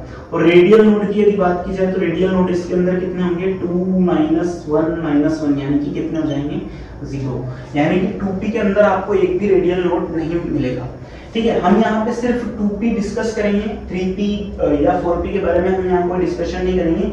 लेकिन अगर आपसे 4p या 3p के अंदर एंगुलर नोड्स या रेडियल नोड्स के बारे में पूछ लेता है तो आपको सिर्फ फॉर्मूला याद रखना है, angular node is equals to l और radial node is equals to n - l - 1। और अगर टोटल नोड्स निकालने को बोले तो n - 1 से आप निकाल सकते हो, ठीक है। अब यहाँ पे वो तीनों के तीनों अभिविन्यास में बनाने जा रहा हूँ जो p के लिए बनाए जाते हैं। देखो p में क्या होता है, p में क्या होता है, p में एक x एक्सिस, y एक्सिस और ये z एक्सिस, एक जो बनता है ना वो x एक्सिस के अलोंग बनता है, ठीक है। ये जो आपको नजर आ रहे हैं ना, ये जो डंबल शेप मैंने बनाया है ना, ये डंबल शेप के अंदर ये जो है ना, ये है इलेक्ट्रॉन की लोब्स। क्या है, इलेक्ट्रॉन की लोब्स, ठीक है। इन्हें बोला जाता है इलेक्ट्रॉन लोब्स या इलेक्ट्रॉन की पालियां। क्या बोला जाता है इनको, इलेक्ट्रॉन की पालियां। अब देखो ये इलेक्ट्रॉन की पालियां कौन से एक्सिस के अलोंग है, एक्स एक्सिस के अलोंग है, तो इस वाले ऑर्बिटल का नाम क्या हो जाएगा, px। क्या हो जाएगा, px, ठीक है। अगर हम लोग यहाँ पे बात करें, इसकी शेप कैसी होती है, डम्बलाकार। कैसी होती है, डम्बलाकार। इंग्लिश में डम्बलाकार आता है, ठीक है, या डमरू आकार भी कहा जाता है, इसे डमरू आकार, ठीक है, इसे डमरू आकार भी कहा जाता है। अगर हम py की बात करें, py ऑर्बिटल की अगर हम लोग बात करते हैं यहाँ पे, तो py में जो इलेक्ट्रॉन घनत्व है ना वो किस एक्सिस के अलोंग आ जाएगा, y एक्सिस के अलोंग। वही डंबल शेप आपको बनाना है, ये इलेक्ट्रॉन की लोब्स बनानी है आपको, जहां पे इलेक्ट्रॉन पाए जाने की प्रायिकता क्या होगी, सर्वाधिक होगी। और ये z axis, sorry y axis के अलोंग बना है, इसलिए इसका नाम क्या हो जाएगा, py। फिर हमको z वाला बनाना है, z वाला ये कुछ इस तरह से बन जाएगा, जिसमें इलेक्ट्रॉन की लोब्स जो है वो कौन से एक्सिस के अलोंग होगी, z एक्सिस के अलोंग होगी। ये इलेक्ट्रॉन की लोब्स होगी इसमें z एक्सिस के अलोंग। तो ये कौन सा बन गया हमारा, ये कौन सा बन गया हमारा, pz, ठीक है। ये दोनों इलेक्ट्रॉन की लोब्स जहां पे इलेक्ट्रॉन के पाए जाने की प्रायिकता सर्वाधिक है। अब ये तीनों जो है ना ऐसे अलग अलग नहीं होते, ये तीनों एक ही के अंदर होते हैं, ठीक है। एक x के अलोंग, एक y के अलोंग और एक z के अलोंग। और इनके बीच में जो जगह होती है ना, बीच में बिल्कुल बीचों बीच वो जो जगह होती है उसे कहा जाता है कौन सा, एंगुलर नोड। जहां पे आपको एक भी इलेक्ट्रॉन नहीं मिलेगा उसे क्या बोलेंगे हम लोग, इसमें एंगुलर नोड बोलेंगे। तो इस तरीके से आप p ऑर्बिटल की यहाँ पे पूरी शेप बना सकते हो। लास्ट में हम लोग यहाँ पे डी कक्षक की आकृति देख लेते हैं कि डी कक्षक कैसा बनता है। देखो डी के लिए अगर एल की वैल्यू देखोगे ना, एल की वैल्यू रेड से लिख लेते हैं। डी के लिए अगर हम एल की वैल्यू देखते हैं कितनी आती है, यहाँ पे 2 आती है। डी के लिए एल की वैल्यू कितनी, 2, यानी कि इसके लिए एम की वैल्यूज जो होगी -2 -1 0 +1 +2, यानी कि -2 से लेके +2 तक रहेगी। यानी कि इसके टोटल कितने अभिविन्यास आएंगे, 5 अभिविन्यास। क्या आएंगे इसके, 5 अभिविन्यास। समझ गया, 5 अभिविन्यास हो गए। 5 अभिविन्यास अगर हम यहाँ पे डी सबसे पहले किसमें आता है, 3D में। अगर हम 3D की बात करें तो यहाँ पे एंगुलर नोड कितने होंगे, एंगुलर नोड होंगे इसके अंदर 2, ठीक है। और यहाँ पे अगर हम रेडियल नोड्स की बात करें, रेडियल नोड्स की बात करें तो कितना, 3 -2 -1, यानी कि रेडियल नोड्स इसके अंदर कितने होंगे, 0 होंगे। ठीक है, अब मैं इसकी शेप्स बना देता हूं। देखो इसमें 3 कक्षक तो ऐसे आएंगे जिनमें इलेक्ट्रॉन घनत्व क्या होगा, इलेक्ट्रॉन घनत्व अक्षों के मध्य होगा। ठीक है,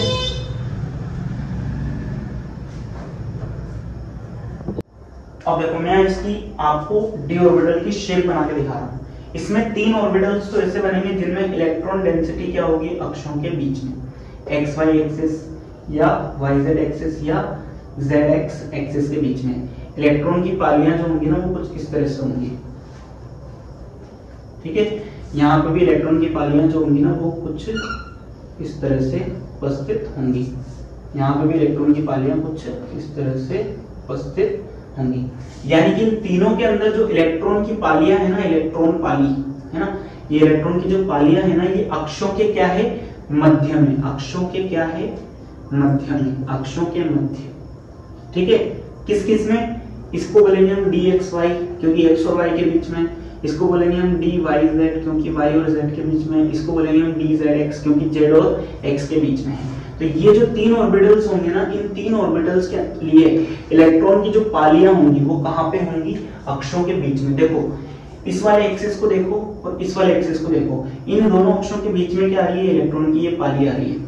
ठीक है, तो अक्षों के बीच में आ रही है किसके लिए, इन तीनों के लिए, dxy dyz और dz के लिए। अगर हम 2 और ऑर्बिटल्स की बात करें, टोटल कितने 5 है, तो 2 और ऑर्बिटल्स की बात करें तो 2 और ऑर्बिटल्स कुछ इस तरह के बनते हैं। यहाँ पे जो इलेक्ट्रॉन की पालियां है ना वो अक्षों के ऊपर आ जाती है। x और y के लिए तो क्या आएगा, dx² - y²। इसको क्या बोलेंगे, dx² - y², जिसमें इलेक्ट्रॉन की जो लोब्स है वो x और y एक्सिस के ऊपर आ जाएगी। और एक होता है dz², जिसमें इलेक्ट्रॉन की जो लोब होती है वो z एक्सिस के ऊपर होती है। इसमें एक क्या बन जाती है, यहाँ पे रिंग बन जाती है, इसे बोलते हैं dz²। इनमें क्या है, इलेक्ट्रॉन पाली जो है ना वो क्या है, अक्षों पर है, क्या है, अक्षों के ऊपर, अक्षों के ऊपर। ठीक है, अक्षों के ऊपर। ठीक है, तो यहाँ पे अगर हम डी ऑर्बिटल की शेप की बात करें तो डी ऑर्बिटल की शेप कैसी आ रही है, डबल डंबल आकार, डबल डंबल आकार मतलब द्विडंबल आकार। इसमें डबल डंबल बन रहा है, एक डंबल ये और एक डंबल ये, ऐसे एक डंबल ये एक डंबल। ठीक है, डबल डंबल बन रहा है ना, तो डी ऑर्बिटल को क्या बोला जाता है, डबल डंबलाकार या द्विडंबलाकार शेप कहा जाता है। तो ये यहाँ पे डी ऑर्बिटल भी कंप्लीट। तो इसी के साथ हमारा जो यहाँ पे एटॉमिक स्ट्रक्चर वाला टॉपिक है ये तो कंप्लीट हो चुका है। अब हम लोग यहाँ पे किसका स्टडी करेंगे, आवर्त सारणी का। ठीक है, आवर्त सारणी और परमाणुओं के जो आवर्त गुण है ना उनका अध्ययन करेंगे। इसके बाद हम यहाँ पे ढेर सारे क्वेश्चंस करने वाले हैं चैप्टर से रिलेटेड। नेक्स्ट क्वेश्चन है, एम कोश में कक्षक की संख्या क्या होगी। ठीक है, एम कोश, देखो कोश का मैंने आपको बताया था, कोश क्या क्या होते हैं, कोश जो होते हैं इनको आप शेल बोलते हो, शेल भी बोलते हो, ऊर्जा स्तर भी बोलते हो, कक्षा भी बोलते हो या ऑर्बिट्स भी बोलते हो। इन्हीं का नाम होता है, मैं यहाँ लिख देता हूँ, इसी का नाम कक्षा भी होता है। ठीक है, यानी कि इसी का नाम ऑर्बिट भी होता है। ऑर्बिट इसको कहा जाता है, ऑर्बिट और ऑर्बिटल अलग अलग चीज है। ऑर्बिट का मतलब कक्षा और ऑर्बिटल का मतलब उसके अंदर कक्षक।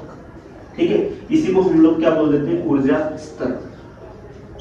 ठीक है, अब ऊर्जा स्तर आपको पता है, या तो हम इनको क्या लिखते हैं 1 2 3 4 इस तरह से लिखते हैं, या फिर हम इनको क्या लिखते हैं K L M।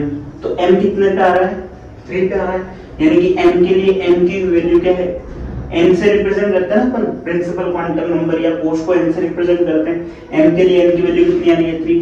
और मैंने अभी आपको कॉन्सेप्ट बताया था कि किसी भी कोश में अगर हमको कक्षकों की संख्या निकालनी है तो हम सीधे इसका क्या कर देंगे, स्क्वायर कर देंगे, यानी कि m का स्क्वायर यानी 3 का स्क्वायर कितना हो जाएगा, 9 हो जाएगा। तो इसका राइट आंसर होगा क्या, 9। देखते हैं S कक्षक की आकृति क्या होगी। देखो S कक्षक अभी हम लोगों ने बनाया था, S कक्षक कैसा होता है, S कक्षक होता है स्फीयर की शेप का। स्फीयर का शेप मतलब गोलाकार, स्फीयर का कैसा शेप होता है, गोलाकार होता है ना, स्फीयर कैसा होता है, गोले जैसा होता है। तो S कक्षक की आकृति कैसी हो जाएगी, गोलाकार। अगर हम बात करें डंबलाकार आकृति, डंबलाकार आकृति कौन प्रदर्शित करता है, P कक्षक प्रदर्शित करता है। P कक्षक कितने अभिविन्यास होते हैं इसके, 3। P के कितने अभिविन्यास होते हैं, 3, -1 0 और +1, यानी कि Px Py और Pz। ठीक है। डबल डंबलाकार की बात करते हैं, डबल डंबलाकार को कौन प्रदर्शित करता है? डी कक्षक। कौन प्रदर्शित करता है? डी कक्षक। डी के विन्यासों की संख्या कितनी हो जाएगी?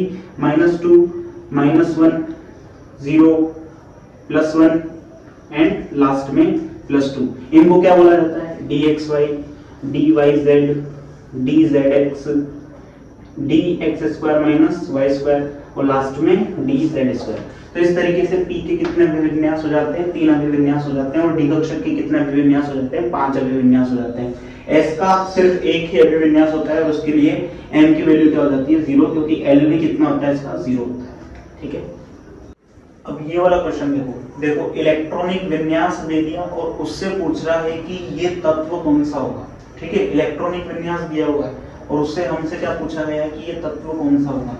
देखो अगर हम इलेक्ट्रॉनिक विन्यास को यहाँ पे ध्यान से ऑब्जर्व करें तो क्या लिख रखा है? 1s2, 2s2, 2p5, 3s2। देखो 3s कंप्लीटली भरा हुआ है और 2p क्या है? खाली है।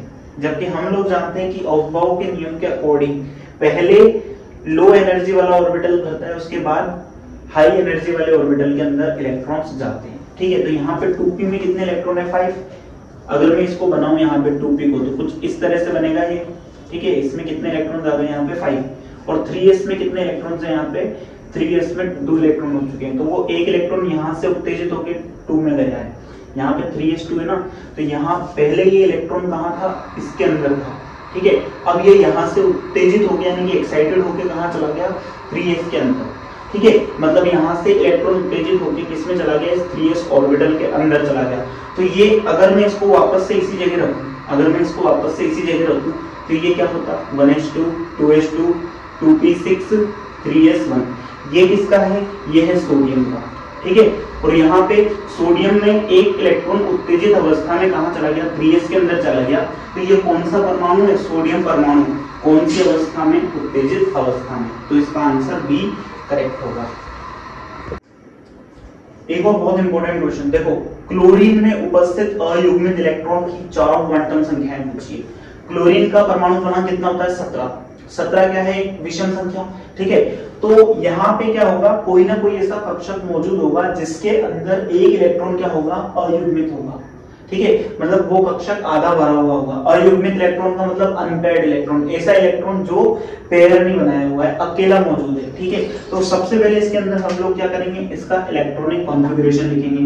क्लोरीन का परमाणु क्रमांक 17 होता है, तो इसका इलेक्ट्रॉनिक कॉन्फ़िगरेशन क्या हो जाएगा? 1s2, 2s2, 2p6, फिर इसके बाद 3s2, कितने हो गए? 12। इसके बाद 3p में कितना भर जाएगा? 5। ठीक है, तो यहाँ पे अब हमें क्या पहचानना है? सबसे पहले n की वैल्यू पहचानेंगे। देखो ये कौन सा शेल है? पहला शेल। दूसरे शेल में 2s और 2p दोनों आ जाएंगे, दूसरा शेल। फिर ये क्या हो गया? यहाँ पे तीसरा शेल। तो यहाँ पे n की वैल्यू तो कितनी आ गई? 3, क्योंकि बाह्यतम जो कोश है इसका क्या आ रहा है? 3 आ रहा है। तो इसके लिए मुख्य क्वांटम संख्या क्या आ जाएगी? 3 आ जाएगी। ठीक है, 3 चारों ऑप्शन के अंदर 3 है, तो हमें अब क्या करना पड़ेगा? यहाँ पे n की वैल्यू भी निकालनी पड़ेगी। देखो आखिरी इलेक्ट्रॉन कहाँ एंटर कर रहा है? p वाले ऑर्बिटल में एंटर कर रहा है। p के लिए l की वैल्यू क्या होती है? p के लिए l की वैल्यू होती है 1। ठीक है, तो यहाँ पे हम चेक करते हैं 3 और 1 यहाँ पे है और यहाँ पे भी है, मतलब ये 2 ऑप्शन तो क्या हो गए हमारे? वैसे ही रिजेक्ट हो गए। अब हम लोग क्या करते हैं? यहाँ पे 3p को लिखते हैं पूरा। यहाँ पे 3p अगर हम लोग बनाते हैं तो वो कुछ इस तरह का बनेगा। यहाँ 2 इलेक्ट्रॉन, यहाँ 2 इलेक्ट्रॉन और यहाँ पे अकेला इलेक्ट्रॉन। देखो यही वो अकेला इलेक्ट्रॉन है जो अयुग्मित इलेक्ट्रॉन है इसके अंदर। ठीक है, तो हमने n और l की वैल्यू तो निकाल ली। अगर l की वैल्यू 1 है तो m की वैल्यू क्या क्या हो जाएगी? -1, 0 और +1। तो इस वाले ऑर्बिटल के लिए अगर हम ध्यान से देखें तो m की वैल्यू क्या आ रही है? यहाँ पे +1 आ रही है। m की वैल्यू क्या आ रही है? यहाँ पे m की वैल्यू आ रही है यहाँ पे +1। ठीक है, ऑटोमेटिकली हमें ये भी पता चल जाएगा कि भाई एक कक्षक में मैक्सिमम 2 इलेक्ट्रॉन ले सकते हैं। ठीक है, यानी कि चक्रण क्वांटम संख्या जो चौथी क्वांटम संख्या है वो या तो +12 आने वाली है या फिर -12। ठीक है, तो यहाँ पे +12 भी वैलिड है और अगर यहाँ पे -12 होता तो वो भी वैलिड होता। अगर मान लो ऑप्शन में यहाँ पे +12 की जगह -12 देता तो आप उसको भी राइट कर सकते थे।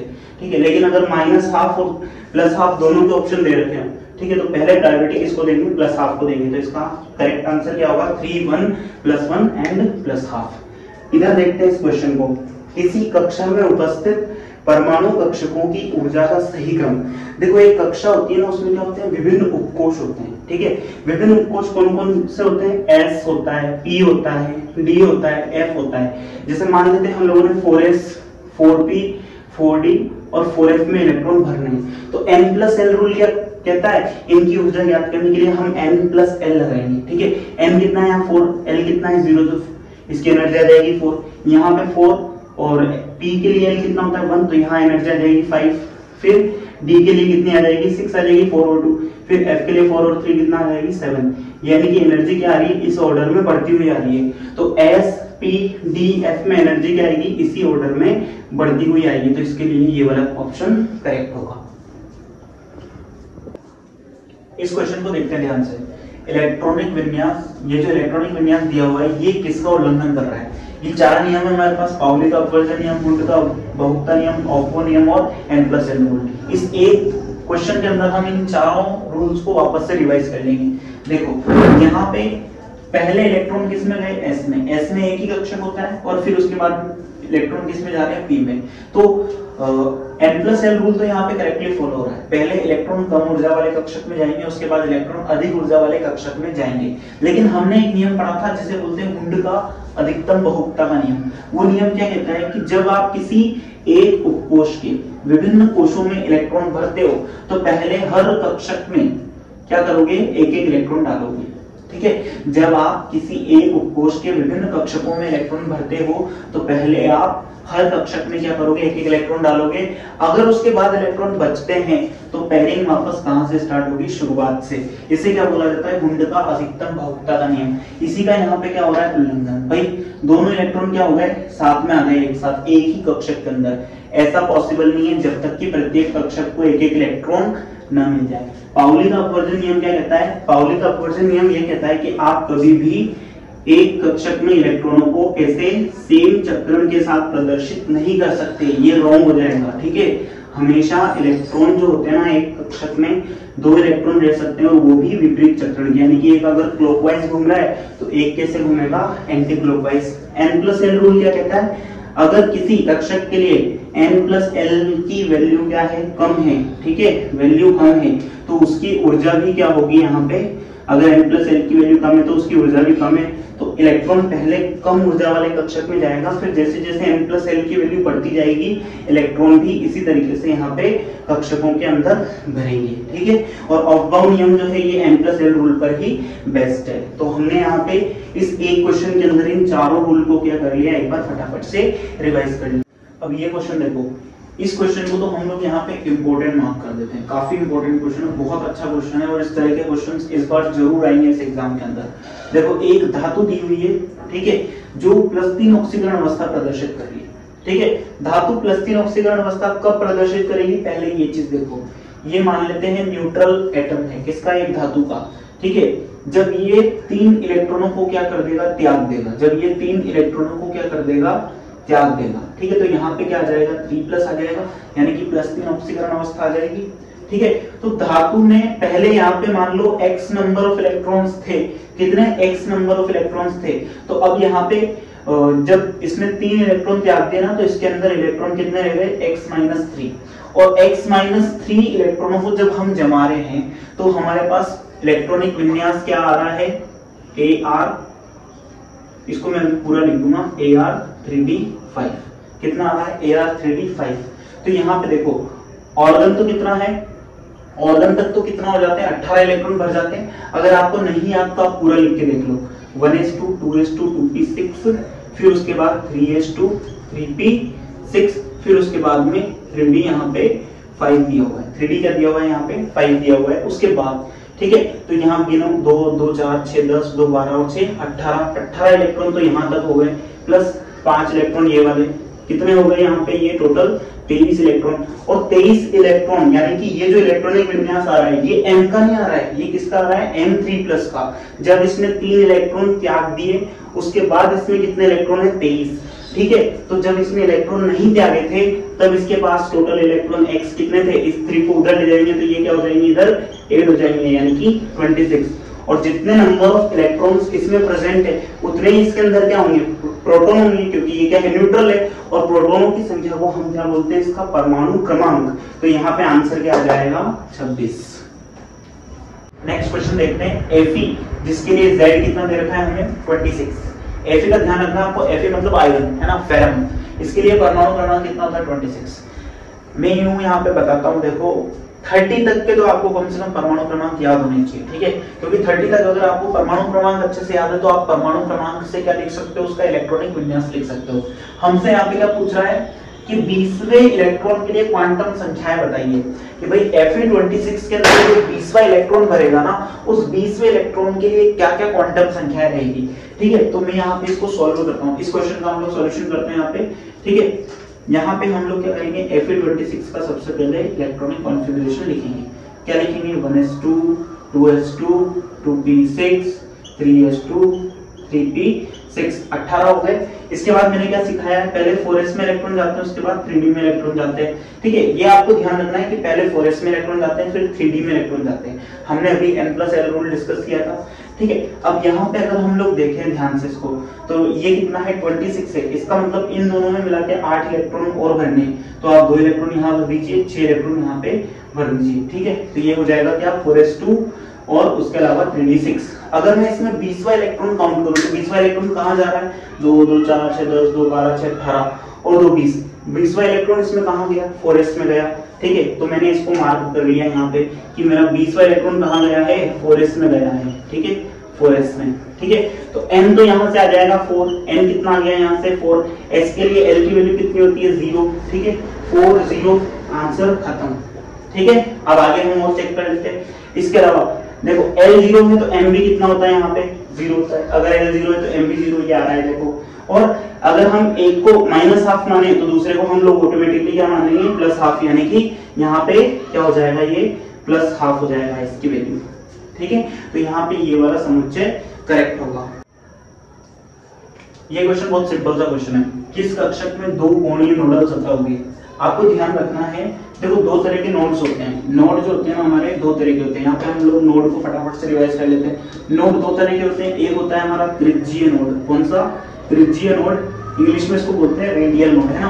और एक हमारा होता है कोणीय नोड। क्या होता है, कोणीय नोड, इंग्लिश में इसको बोला जाता है एंगुलर नोड।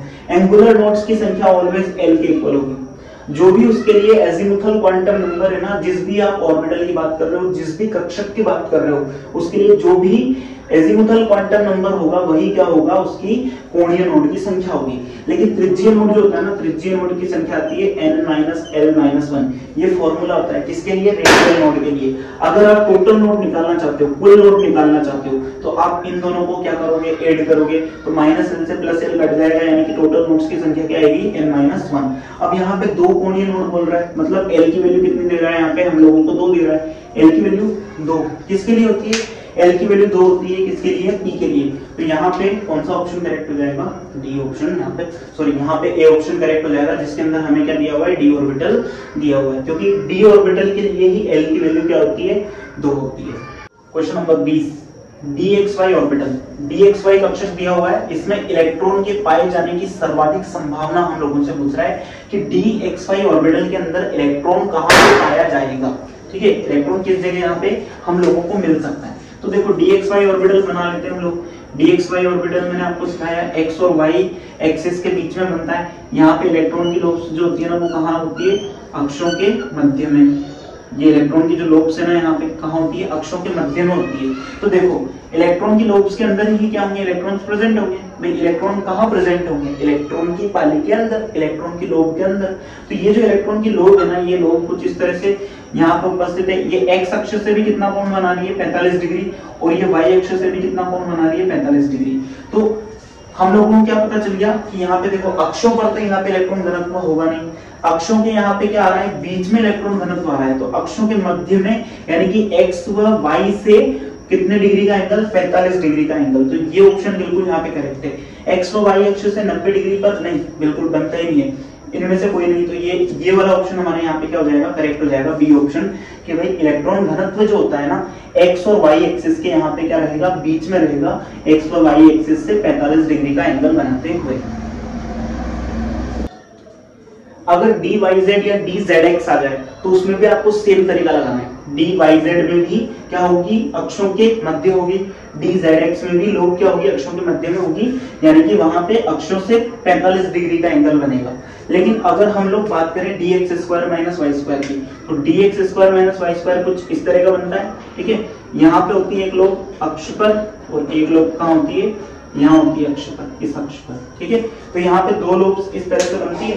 तो देखिए आप ध्यान से देखिए, यहाँ पे अगर यहाँ पे x हो गया और यहाँ पे y हो गया, तो इसे क्या बोलेंगे हम लोग, dx square minus y square. इसमें ये जो लोब बनी हुई है ये y अक्ष की दिशा में है, लेकिन x अक्ष के साथ इसने कितना एंगल बना रखा है, 90 डिग्री का। इसी तरीके से इस लोब की बात करें तो ये x एक्सिस की तो दिशा में, लेकिन इसने y अक्ष के साथ क्या बना रखा है, 90 डिग्री का एंगल बना रखा है। तो हम लोग यहाँ पे सीधे सीधे क्या बोलेंगे, dx square minus y square के अंदर जो इलेक्ट्रॉन घनत्व होता है ना, वो अक्षों के अनुदिश पाया जाता है, ठीक है। अक्षों पर पाया जाता है या अक्षों के अनुदिश पाया जाता है।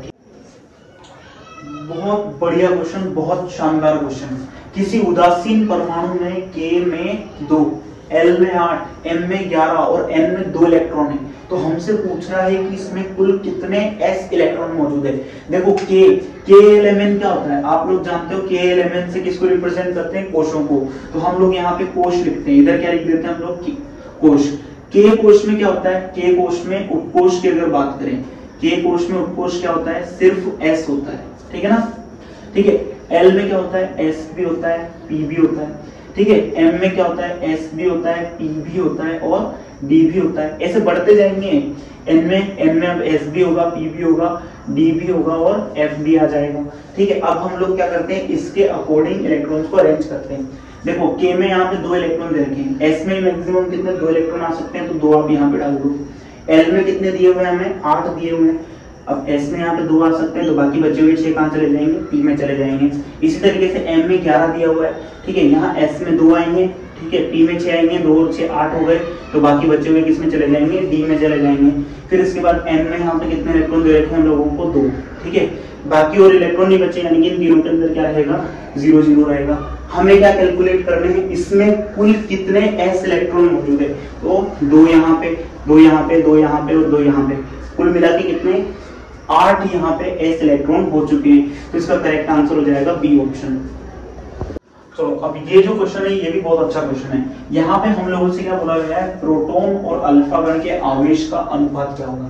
प्रोटॉन और अल्फा कण के आवेश का अनुपात, आवेश का अनुपात भी पूछ सकता है आपसे एग्जाम में, द्रव्यमान का अनुपात भी पूछ सकता है। हम लोग यहाँ पे दोनों चीजों को सॉल्व करेंगे। अगर हम प्रोटॉन की बात करें, प्रोटॉन क्या होता है, प्रोटॉन को हम लोग रिप्रेजेंट करते हैं P+ से। प्रोटॉन का मतलब एक सिंगल प्रोटॉन, अकेला प्रोटॉन। अगर हम यहाँ पे अल्फा कण की बात करें, तो अल्फा कण के बारे में आपको याद होना चाहिए, अल्फा कण क्या होता है, हीलियम का नाभिक।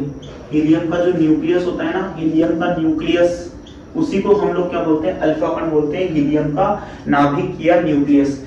इस नाभिक के अंदर आपको 2 तो क्या मिलेंगे, प्रोटॉन मिलेंगे, और 2 ही इसके अंदर आपको क्या मिलेंगे, न्यूट्रॉन्स मिलेंगे, ठीक है। तो प्रोटॉन के ऊपर कितना चार्ज, P+ यानी कि 1, ठीक है। और यहाँ पे हीलियम के नाभिक के ऊपर कितना चार्ज होगा, 2P+, ठीक है। तो अगर मैं इन दोनों के आवेशों का अनुपात निकालूं तो P+/2P+, ठीक है। यहाँ पे P+ के चार्ज से P+ का चार्ज कैंसिल, तो इसका आंसर आएगा 1/2, यानी कि 1:2। ए ऑप्शन यहाँ पे करेक्ट है।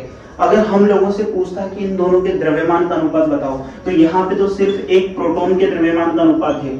मैं यहाँ पे लिख देता हूँ, यहाँ पे द्रव्यमान अनुपात, इन दोनों का द्रव्यमान अनुपात लिख देता हूँ यहाँ पे, ठीक है।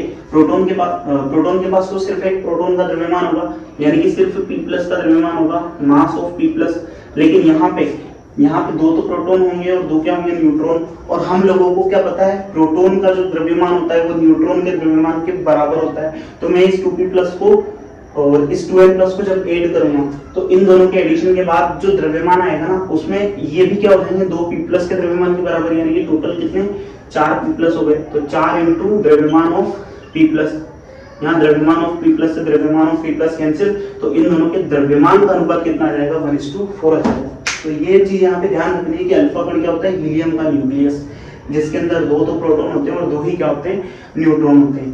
प्रोटॉन के चार्ज से जब आप इन दो प्रोटॉन के चार्ज को डिवाइड करोगे तो चार्ज का रेशियो आएगा 1:2। इस क्वेश्चन का आंसर 1:2 है। ठीक है, यदि हमसे द्रव्यमान का अनुपात पूछा होता तो Mp+ divided by 4Mp+। 4Mp+ क्यों आया? क्योंकि 2p+ का वही द्रव्यमान होगा जो 2 न्यूट्रॉन का द्रव्यमान होगा, दोनों को ऐड करोगे तो ये क्या बन जाएगा 4Mp+।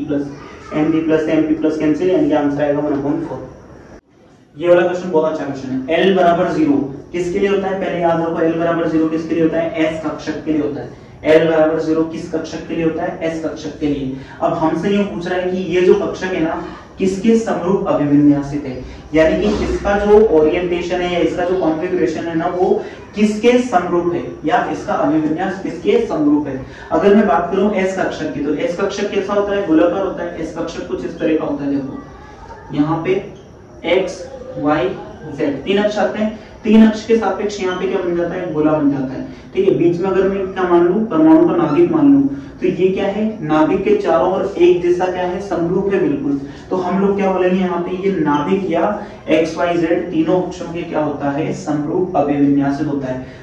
सिर्फ x अक्ष बोला है या सिर्फ y अक्ष बोला है तो ये सिर्फ अक्ष किसी एक अक्ष के समरूप नहीं है, ये पूरे के पूरे नाभिक के क्या है? समरूप है। यानी कि x y z आप इधर देखो x पे और इधर देखो बराबर मिलेगा, आप y पे इधर देखो या y पे इधर देखो आपको बराबर मिलेगा, आप z पे इधर देखो या z पे उधर देखो आपको बिल्कुल बराबर मिलेगा। यानी कि क्या मिलेगी? एक समरूपता मिलेगी। ठीक है, तो ये तीनों अक्षों के क्या है? समरूप अभिविन्यासित है। कौन सा संक्रमण तत्व का अभिविन्यास है? अब ये नया शब्द लग रहा होगा संक्रमण तत्व, तो इसके बारे में थोड़ा सा समझा देता हूं पहले। संक्रमण तत्व क्या होता है? संक्रमण तत्व देखो डी ब्लॉक के जो तत्व होते हैं ना, ऐसे तत्व जिनमें अंतिम इलेक्ट्रॉन कहां प्रवेश करे? डी उपकोष में। अंतिम इलेक्ट्रॉन कहां प्रवेश करेगा? डी उपकोष में। तो उन्हें क्या बोलेंगे हम लोग? डी ब्लॉक तत्व। ठीक है, डी ब्लॉक तत्व। संक्रमण तत्व क्या होते हैं? डी ब्लॉक के तत्व होते हैं। लेकिन ऐसे डी ब्लॉक के तत्व जिनमें डी ऑर्बिटल क्या भरा हो? डी ऑर्बिटल या डी कक्षक, डी कक्षक क्या हो? अपूर्ण रूप से भरा हो, अपूर्ण भरा हो, अपूर्ण भरा। ठीक है, अपूर्ण रूप से भरा हो। ठीक है, यानी कि पूर्ण भरित जो डी कक्षक है ना वो कभी भी संक्रमण तत्व को प्रदर्शित नहीं करेगा। संक्रमण तत्व डी ब्लॉक के केवल वे ही तत्व होंगे जिनमें डी ऑर्बिटल, डी कक्षक या पूरा कहें तो डी उपकोष क्या होगा? अपूर्ण रूप से भरा होगा। अब हम यहाँ चेक करते हैं क्या इस वाले तत्व में कहीं भी कोई डी आ रहा है? नहीं आ रहा है, इसका मतलब ये ऑप्शन तो कैंसिल हो गया। ठीक है, इस वाले ऑप्शन में डी आ रहा है, डी में 3d3 देखो यहाँ पे डी में टोटल इलेक्ट्रॉन कितने आ सकते हैं? डी में 5 ऑर्बिटल होते हैं, डी में टोटल 10 इलेक्ट्रॉन आ सकते हैं, है ना। अगर d10 है तो फिर वो संक्रमण तत्व नहीं होगा। यहाँ पे क्या है? d3 है, इट मींस ये संक्रमण तत्व होगा। आगे चेक करते हैं, देखो इसके अंदर भी 3d10 है, इसके अंदर भी क्या है? 3d10। जब डी कक्षक पूर्ण रूप से भरा होता है ना तो ऐसे तत्वों को हम संक्रमण तत्व नहीं कह सकते, इसलिए यहाँ पे ये करेक्ट होगा। बाकी ये दो भी क्या हो जाएंगे? यहाँ पे रॉन्ग हो जाएंगे। तो ये चीज अच्छे से समझ में आई, संक्रमण तत्व।